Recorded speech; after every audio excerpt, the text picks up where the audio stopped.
이제 담임 목사님 강해 말씀, 출애굽기 강에서 잠깐 벗어나서 갈라디아서 5장 16절로 24절입니다.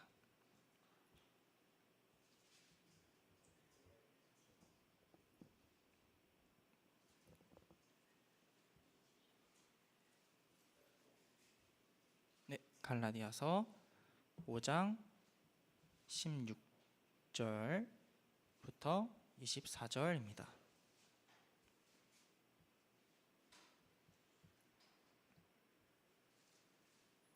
신약성서 308쪽입니다.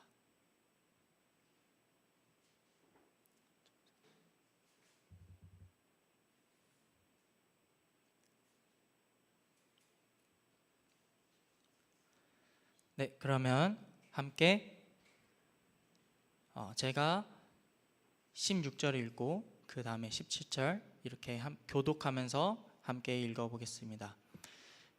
하나님의 말씀입니다. 내가 이르노니 너희는 성령을 따라 행하라. 그리하면 육체의 욕심을 이루지 아니하리라.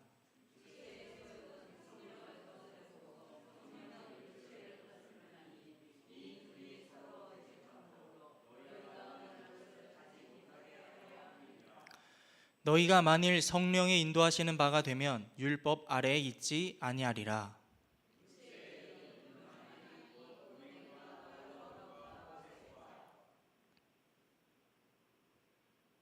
우상 숭배와 주술과 원수 맺는 것과 분쟁과 시기와 분냄과 당 짓는 것과 분열함과 이단과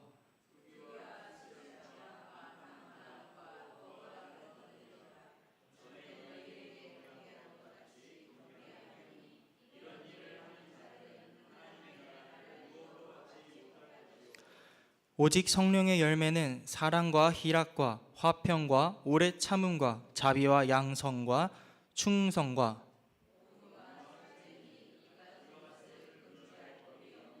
다 함께 읽겠습니다.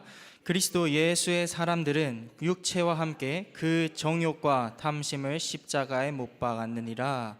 아멘.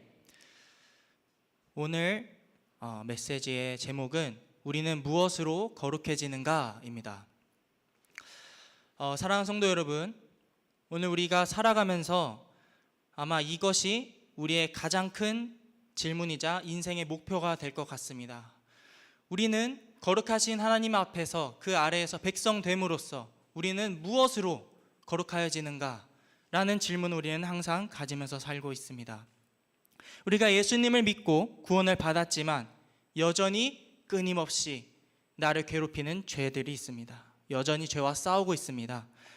우리는 분명 말씀대로 살고 싶지만 뜻대로 되지 않을 때가 너무나도 많습니다. 그리고 우리는 때론 기도하고 결심하지만 또 얼마 지나지 않아 같은 죄를 다시 짓게 되는 우리 자신을 보게 됩니다. 그렇다면 우리는 어떻게 거룩하여질 수 있고 어떻게 거룩하게 변화될 수 있을까요? 누구는 이렇게 말합니다. 더 많은 결심과 결단이 필요하다고 말합니다. 사람이 결단하지 않아서 변하지 않았다고 얘기를 합니다.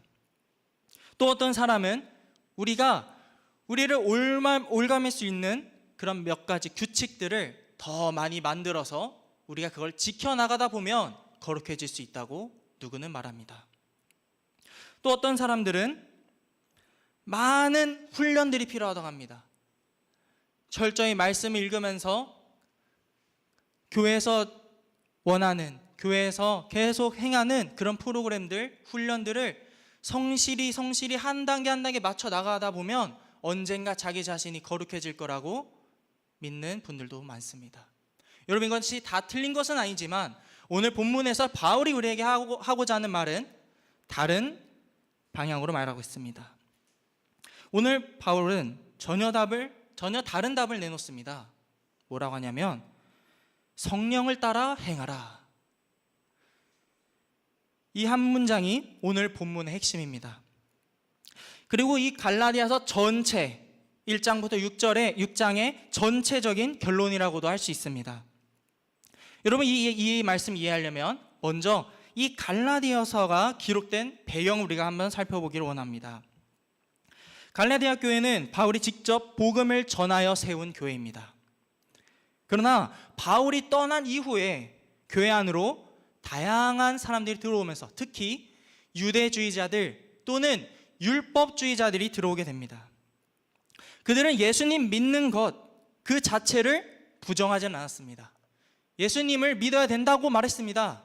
그렇지만 그 구원의 방법에 예수님을 믿음으로만 구원받는 것이 아니라 율법 또한 지켜야 한다고 말하던 사람들이었습니다.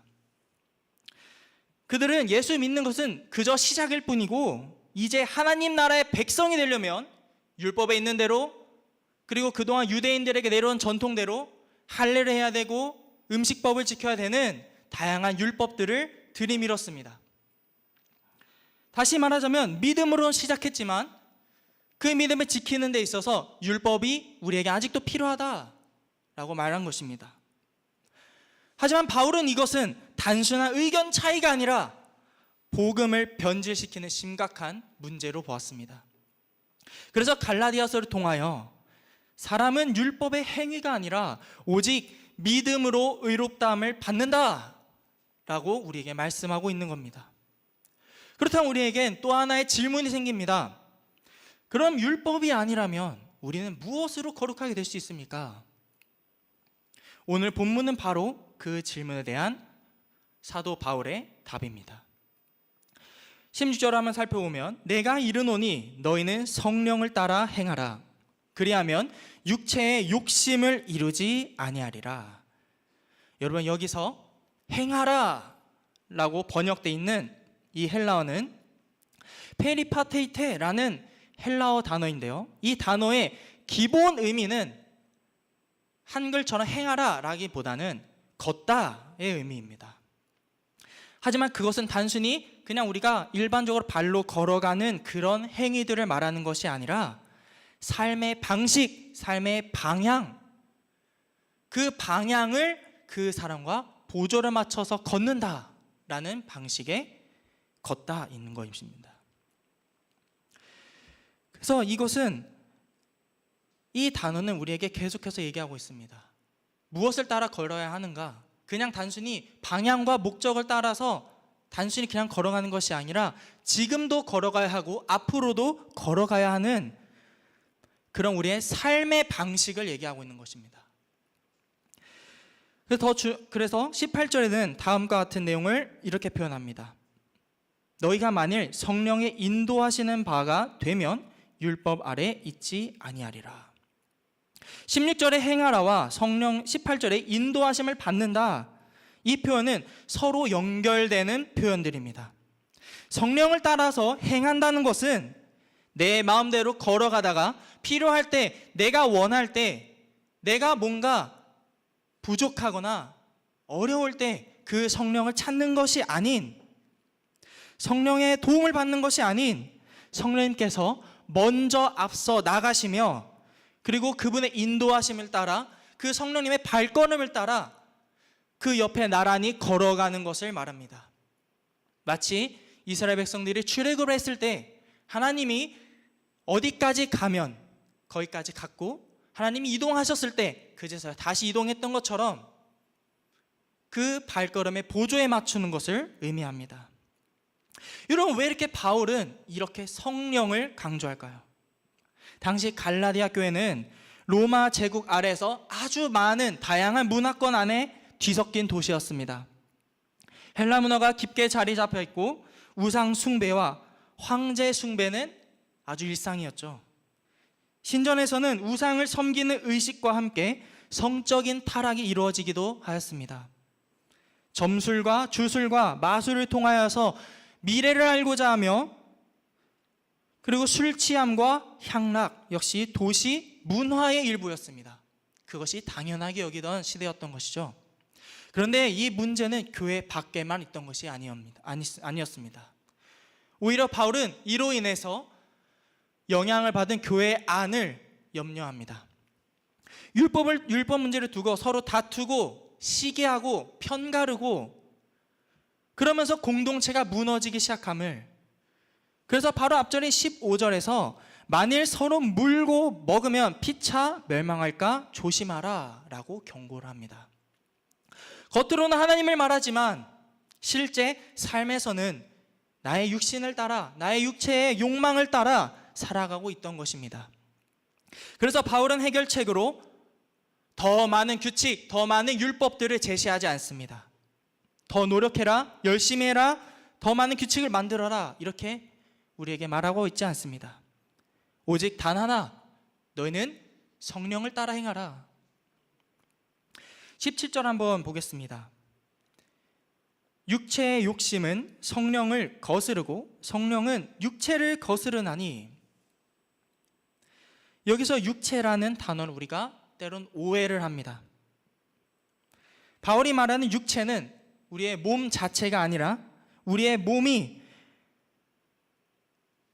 추구하는 욕망의 것을 얘기를 하는 것입니다. 여러분, 육체는 하나님께서 창조하신 선한 것입니다. 하지만 이 육체는 하나님을 거역하려는 죄된 본성, 하나님 없이 살아가는 인간의 옛사람됨, 이것을 육체로 표현을 하고 있습니다. 그래서 육체는 끊임없이 자기 뜻을 이루려 하고 성령은 하나님의 뜻으로 우리를 이끌려고 하십니다. 이 싸움은 예수님을 믿음으로 고백하면서 주로 시인하면서 그 자리에서 세례를 받으면서 끝나는 것이 아닙니다. 오히려 성도들 안에서 더욱더 분명하게 드러나게 됩니다. 왜냐하면 성령님께서 우리 안에 거하시기 시작하셨기 때문입니다. 그렇다면 이 성도는 이 싸움에서 어떻게 승리할 수 있습니까? 바울은 육체를 바라보지 않고 성령을 바라보라고 말합니다. 죄와 씨름하는 데만 모든 힘을 쏟는 것이 아니라 성령의 인도하심에 자신을 맡기라고 말하는 것입니다. 여러분, 우리 사람은 무엇을 하지 말라라고 하면 오히려 더 그것을 강하게 의식합니다. 그래서 바울은 이것을 하지 말아라 라고 하는 것이 아니라 성령을 따라라 라고 하는 것입니다. 왜냐하면 성령은 하나님의 말씀을 우리에게 일깨워 주시는 분이시고 우리에게 가르쳐 주시는 분이시기 때문입니다. 그렇다면 우리는 한 가지 질문이 생깁니다. 성령을 따라 걷는다는 것은 구체적으로 무엇을 의미하는 겁니까? 혹시 소위 말하는 당시 사도들이 들었던 어떠한 계시나 특별한 음성을 듣는 겁니까? 그 음성을 따라 걷다 보면 성령을 따라 걷는 것입니까?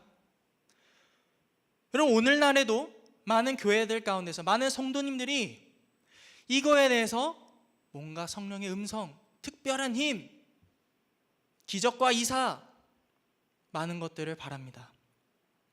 하지만 우리는 어떻게 배웠습니까? 하나님께서 우리에게 주신 유일하시고 완전 무결한 계시는 바로 성경에 있음을 우리는 항상 믿음으로 고백하면서 교회에서 끊임없이 그 말씀을 들으며 배우는 것입니다. 우리의 마음속에 떠오르고 마음속에 있는 느낌을 따라가는 것이 아니란 말입니다. 바울은 그렇게 설명하지 않습니다. 갈라디아서에서 성령을 따른다는 것은 성령께서 우리를 예수 그리스도의 복음 안에서 살아가도록 이끄는 것, 그리고 그 이끄는 그 말씀에 순종하는 삶을 말하고 있습니다. 성령은 결코 성령의 자신을 드러내는 분이 아니라 언제나 예수 그리스도를 드러내시는 분입니다. 그래서 성령을 따른다는 것은 내 감정에 충실하는 것이 아니고 내 감정을 따라가는 것이 아니라 하나님의 말씀에 순종하는 삶입니다. 기도 가운데 하나님의 뜻을 구하고 말씀을 통해 자신의 삶을 비추어 보고 순종해야 할 것을 알았을 때 그제서야 그 한 걸음을 내딛는 것, 그것이 성령을 따라 걷는 삶입니다. 예를 들어 내가 누군가를 용서하기 어려운 상황들이 있습니다. 살다 보면 도저히 이 사람을 용서하기 힘들고 내가 차라리 용서할 바에는 절교를 하고 멀리하겠다, 그게 내 마음에 너무나도 평안함을 주거든요. 내 육신의 욕망은, 하나님을 거역하는 나의 죄된 옛사람은 끊임없이 그 사람을 미워하라고 합니다. 잊지 말라고 합니다. 너가 나에게 한 게 얼마나 나에게 상처를 입었는데, 내가 얼마나 상처를 입었는데 잊지 못하게 한단 말입니다. 그런데 성경은 뭐라고 말합니까? 내 원수를 사랑하라. 하나님의 말씀은 끝까지 서로 용서하라 라고 말합니다. 이건 단순히 교회 밖에서만 일어난 일이 아닙니다. 교회 안에서도 때로는 누군가의 말에 상처를 입으면서, 때로는 누군가의 어떤 행동에 대해서, 저렇게 섬세하지 못한 행동에 대해서 또 때로는 상처를 받고 오해가 생기기도 합니다.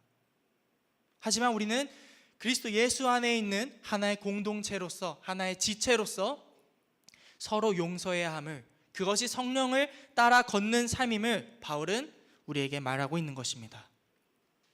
또 누군가를 속이면 이익을 얻을 수 있는 상황들이 너무나도 많습니다.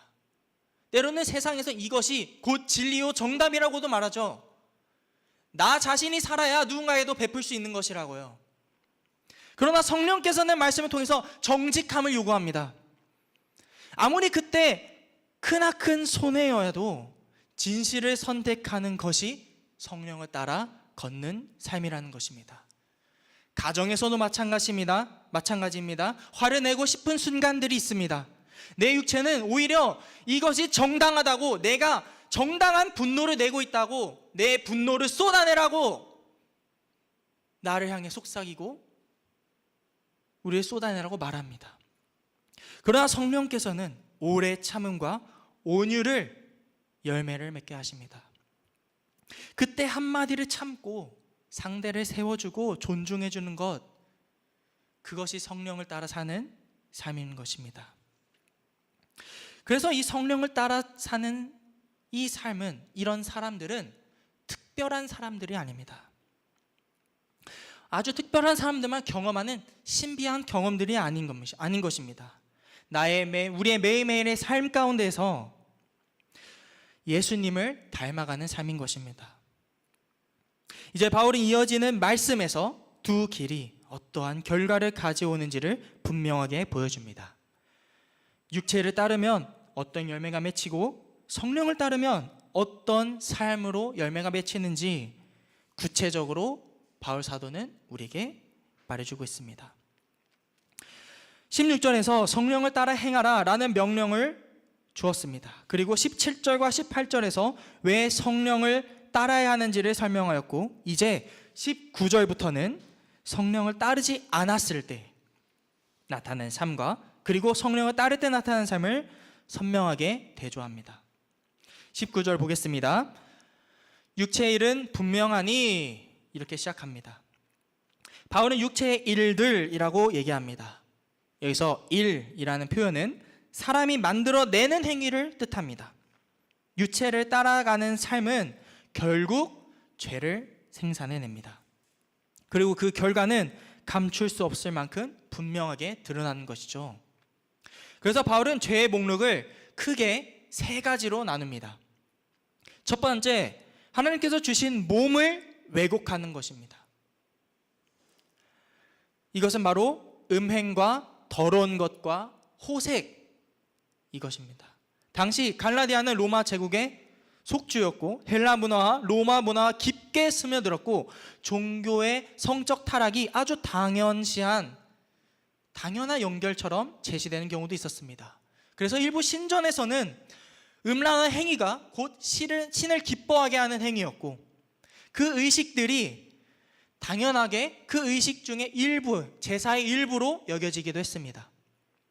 사람들은 그것이 죄가 아니라 문화라고 생각했습니다. 오늘날도 크게 다르지 않죠. 세상은 이러한 죄를 자유라고 말하고 절제를 억압이라고 말합니다. 하나님께서 죄라고 말씀하시는 것들을 사회는 아니 우리의 자연스러운 욕구인데, 우리가 사람이 이렇게 태어났는데 순응하는 게 맞지 않는가? 이것을 왜 죄라고 하는가? 우리를 계속해서 설득시킵니다. 그러나 바울은 분명히 이렇게 말합니다. 그것은 자유가 아닌 육체의 일이라고요. 두 번째는 하나님과 관계를 무너뜨리는 죄입니다. 20절입니다. 20절에 우상 숭배와 주술, 이렇게 두 가지가 있습니다. 당시 사람들은 수많은 신들을 섬겼습니다. 병이 들면 신전을 찾아갔고 사업이 잘 되기를 바라며 제사를 드렸습니다. 미래를 알고 싶으면 점술가를 찾아서 요즘 타로 점을 보듯이 또는 별 점을 보듯이 점술가를 찾아갔고 질병을 고치기 위해 때로는 주술 또한 사용했습니다. 그들에게 신앙은 하나님을 믿는 것이 아니라 자신에게 필요한 것을 얻기 위한 신앙이었습니다. 우리는 쉽게 나는 우상을 섬기지 않는다. 우리 교회에 다니는 사람들은 그렇게 얘기할 수 있습니다. 그러나 우상은 반드시 어떤 나무나 돌 또는 자연 그것들을 섬기거나 또는 그냥 점집 가거나 무당을 찾아가는 이것만이 우리들의 우상이 아닙니다. 그냥 하나님보다 더 사랑하는 그 어떤 하나라도 있다면 그것은 바로 우상 숭배라는 것입니다. 하나님보다 돈을 더 의지하면 돈이 우리의 우상이 되는 것입니다. 나의 성공이, 나의 성취가 하나님보다 우선시가 된다면 그 또한 그 성취와 그 성공은 나의 우상이 되는 것입니다. 만약 나는 주변 사람들의 인정과 주변 사람들의 시선과 그 사람들이 나를 평가하는 것이 그렇게 중요하다면 하나님께 버림받았던 사울 왕처럼 그 사람들, 내 주변에 내가 인정을 갈구하는 그 사람들이 나의 우상이 되는 것입니다. 오늘날 우상은 모양만 달라졌을 뿐 여전히 우리 가운데 있습니다. 세 번째는 공동체를 파괴하는 죄입니다. 바울은 이 부분을 가장 많이 설명합니다. 원수 맺는 것과 분쟁과 시기와 분냄과 당 짓는 것과 분열함과 이단과 투기. 여러분, 왜 이렇게 많은 부분이 공동체의 죄에 할애를 했을까요? 그 이유는 당시 갈라디아 교회의 현실 때문입니다. 교회 안에는 율법을 둘러싸여서 수많은 논쟁들이 계속되고 있었습니다. 누군가는 바울을 따르고 누군가는 유대주의를 따르고 누군가는 할례를 받아야 한다고 주장했습니다. 그 결과 이 교회는, 그리스도의 몸된 이 교회는 하나님을 향한 사랑을 잃어버렸습니다. 서로 물고 먹으면 피차 멸망할까 조심하라 라고 바울이 15절에 말했는데, 이 표현은 맹수들이 서로 물어뜯는 것을 떠오르게 만드는 표현입니다. 교회가 세상과 싸우는 것이 아니라 서로 안에서, 내부에서 싸우고 있는 것입니다. 오늘날 교회도 이 말씀 앞에 자신을 돌아봐야 한다는 것입니다. 교회는 세상과 구별돼야 합니다. 하지만 때로는 세상보다 더 쉽게 싸움이 일어나기도 합니다. 신앙의 성숙은 성경의 지식을 얼마나 많이 아느냐, 그것으로만 드러나지 않습니다. 사랑할 줄 아는가? 긍휼을 베풀 줄 아는가? 용서할 줄 아는가? 우리가 하나됨을 힘써 지켜낼 수 있는 자인가? 그것이 성령께서 역사하시는 공동체의 모습입니다. 21절에서 바울은 마지막으로 술 취함과 방탕을 말합니다. 당시 헬라 사회에서는 음주와 축제가 굉장히 흔했습니다. 과도한 음주와 쾌락은 그냥 일상이었죠. 그러나 성도는 세상의 문화를 기준으로 살아가는 사람들이 아닙니다. 우리는 어디에 속한 백성입니까? 하나님 나라에 속한 백성입니다. 그래서 바울은 매우 엄중히 우리에게 경고하고 있습니다. 이런 일들을 하는 자들은 하나님의 나라를 유업으로 얻지 못할 것이다. 이 말씀은 한 번 죄를 지으면 구원을 잃는다는 뜻은 아닙니다. 하지만 바울이 말하는 것은 우리의 삶의 방향성인 것입니다. 죄를 회개하고 성령께 돌아오는 사람이 아니라 죄의 삶의 방식으로 삼고 계속 살아가는 그 사람은 하나님 나라에 속한 삶을 보여주지 못한다는 것입니다. 그래서 22절부터 우리가 많이 아는 성령의 9가지 열매를 얘기하고 있습니다. 오직 성령의 열매는 여기서 9가지들을 얘기를 하고 있지만 바울은 분명히 이거를 열매들이라고 얘기하지 않고 뭐라고 합니까? 열매라고 합니다. 여러분, 이것은 분명하게 말하고 있는 것이 우리가 성령의 열매 9개 중 몇 개를 지켰습니다 라는 것에 자랑스러워해야 되는 것이 아니라 성령을 따라가는 그 삶은 이 9개의 열매들이 자연스럽게 모두 다 일시적 동시로 드러난다는 것입니다. 여러분, 일들은 사람이 만들어내는 것입니다. 그러나 이 열매는 생명이 있으면 자연스럽게 맺힙니다. 사과나무가 억지로 사과를 만드는 것이 아닙니다. 사과에게 그 나무에게 생명이 있기 때문에 열매가 맺힙니다. 마찬가지로 성령의 열매는 우리가 애써서 노력해서 만들어내는 것이 아닙니다. 성령께서 우리 안에서 일하실 때 나타나시는 생명의 결과물인 것입니다. 또 하나 중요한 것은 바울이 이것들을 하나로 묶어 열매라고 표현했다는 것입니다. 그리고 이 하나의 열매들이 여러 모습으로 나타나는데 그 중심에는 사랑이 있습니다. 사랑은 나머지 모든 열매를 품는 아주 가장 큰 특징입니다. 기쁨은 하나님과의 관계에서 오는 만족입니다. 평안은 환경이 아니라 하나님을 신뢰함으로 누리는 마음 가운데 누리는 안식입니다. 오래 참음은 이웃 간의 관계에 있어서 사람을 견디는 능력입니다. 자비는 도움이 필요한 사람을 향한 긍휼입니다. 양선은 선을 실천하는 사람입니다. 충성은 하나님과 사람 앞에서의 신실함입니다. 온유는 약함이 아니라 힘을 절제하는 성숙함입니다. 그리고 마지막으로 절제는 나 자신의 우리들의 욕망들을 성령님의 통치 아래 두는 삶입니다.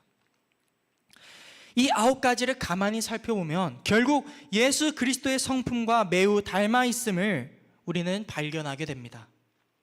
성령의 열매는 단지 그냥 착한 사람, 기부 많이 하는 사람, 세상에서 칭송을 받는 선인, 성자 이런 사람들이 되는 것이 아닙니다. 우리 안에 그리스도의 성품을 드러내는 방식으로 나타난다는 것입니다. 여러분, 우리는 종종 열매를 만들어내려고 합니다. 사랑하려고 애쓰려고, 열심히 사랑하려고 노력하고, 참으려고 애쓰고, 절제하려고 애씁니다. 물론 그런 노력이 아무런 효과가 없다는 것은 아닙니다. 그러나 바울은 먼저 뿌리를 보라고 말합니다. 나무가 살아있으면 열매는 당연히 맺힙니다. 성령께 붙어있으면 열매는 자랍니다. 문제는 열매가 아니라 생명입니다. 문제는 행동 이전에 누구를 따라 걷고 있는가입니다. 그래서 바울은 계속해서 우리의 시선을 행위가 아니라 성령께로 돌립니다. 그리고 마지막 24절에 왜 성도가 성령을 따라 살아갈 수 있는지를 가장 근본적인 이유, 그 이유를 설명합니다. 그 이유는 우리가 옛사람이 이미 그리스도와 함께 십자가에 못 박혔기 때문입니다. 사랑하는 성도 여러분, 바울은 지금까지 2가지의 삶을 우리 앞에 보여주었습니다. 하나는 육체를 따라 사는 삶입니다. 그 삶은 죄를 낳고 관계를 무너뜨리며 결국 하나님과 우리를 멀어지게 만듭니다. 다른 하나는 성령을 따라가는 삶입니다. 그 삶은 사랑과 기쁨과 평안을 비롯한 성령의 열매를 맺게 합니다. 그러나 우리는 한 가지 질문을 여기서 던질 수 있습니다. 그렇다면 왜 어떤 사람은 성령의 열매를 맺을 수 있는가? 왜 우리는 성령을 따라 살아갈 수 있는가? 바울은 그 마지막 절에서 마찬가지로 이것을 얘기하고 있는 것입니다. 그리스도 예수의 사람들은 육체와 함께 그 정욕과 탐심을 십자가에 못 박았기 때문입니다. 이 한 절은 오늘 본문의 결론이며 갈라디아서가 말하는 복음의 핵심입니다. 그리고 우리가 믿는 복음의 핵심이죠. 바울은 그리스도 예수의 사람들이라고 표현을 합니다. 이 표현은 단순히 교회에 출석하는 사람들이 아닙니다. 예수님을 존경하는 사람도 아닙니다. 예수님 안에 속한 사람들입니다. 믿음으로 예수님을 믿고 그 예수님의 삶을, 그리고 그 예수님의 삶의 방식과 그 속성을 내가 닮아가겠다고, 내가 살아가겠다고 실제로 살아가는 사람들인 것입니다. 예수님과 연합한 사람들입니다. 바울은 우리의 정체성을 계속해서 그렇게 얘기합니다. 왜냐하면 우리의 삶은, 그리고 이 세상 사람들의 모든 삶은 나 자신을 구성하는 정체성에서 나오기 때문입니다. 그래서 바울은 거룩해져라 라고 말하기 전에 너희는 그리스도께 속한 사람들이다, 먼저 전제를 깔고 시작하는 것입니다. 그리고 이것이 복음인 것입니다. 예수 그리스도께서 십자가에 달리시며 우리의 죄를 대속하셨습니다. 이것은 우리가 이미 대속하신 것을 우리가 또 끊임없이 다시 내 죄를 되새김질하면서 다시 죄를 다시 박으라는 것이 아닙니다. 그렇다면 그런 회개를 하고 있고, 그런 후회를 하고 있고, 그런 죄책을 가지고 있는 우리는 예수님을 끊임없이 다시 못 받고 있는 것입니다. 바울은 그렇게 죄를 대적하고 죄를 멀리하라는 방식으로 우리를 이끌지 않습니다. 단 하나, 어둠을 바라보면서 어둠을 피하는 것이 아니라 뒤를 돌아 그 빛을 향해 걸어가라는 것입니다. 빛을 향해 가까워지도록 한 발자국을 빛을 향해 걸어가라는 것입니다. 우리는 그리스도와 함께 죽었고 그리스도와 함께 살아났습니다. 이것이 성도의 신분인 것입니다. 하지만 우리는 여전히 유혹을 받습니다. 여전히 넘어집니다. 여전히 회개해야 합니다. 그러나 저와 여러분에겐 달라진 것이 있죠. 이전에는 죄의 종이었습니다. 우리의 생각하는 모든 방법과 방식이 하나님을 대적하는 방법밖에 생각하지 못했지만, 이젠 육체가 우리를 지배하는 것이 아니라, 죄가 우리를 지배하는 것이 아니라, 우리에겐 드디어 하나님을 선택하며 그 선을 향해 걸어나갈 수 있는 그 선택권이 우리에게 생긴 것입니다. 그러므로 성도의 싸움은 승리를 얻기 위한 싸움이 아니라 이미 주어진 승리를 살아내는 싸움입니다. 이 차이는 매우 중요합니다.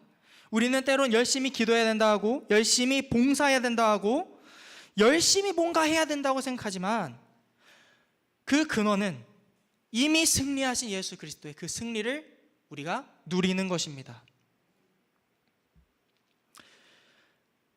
성령을 따를 것인가? 오늘날 우리의 문화는 갈라디아 시대와 크게 다르지 않습니다. 우상의 이름만 바뀌었습니다. 돈이 우상이 되고, 성공이 우상이 되고, 인정이 우상이 됩니다. 때로는 음란함은 더 쉽게 우리에게 다가옵니다. 분노와 시기는 인터넷과 SNS를 통해서 더욱더 쉽게 드러나죠. 사람들은 익명 속에 숨어서 자신의 욕망들을 끊임없이 드러냅니다. 갈라디아 교회의 문제가 오늘 우리의 문제가 되었습니다. 그렇다면 오늘도 바울의 대답은 같습니다. 더 많은 규칙이 아닙니다. 더 강한 의지와 결단이 아닙니다. 더 철저한 자기 관리도 아닙니다. 성령을 따라 행하십시오.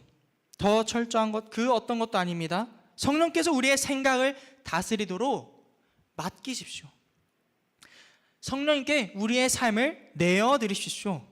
여러분, 열매는 억지로 맺히지 않습니다. 열매는 생명에서 나옵니다.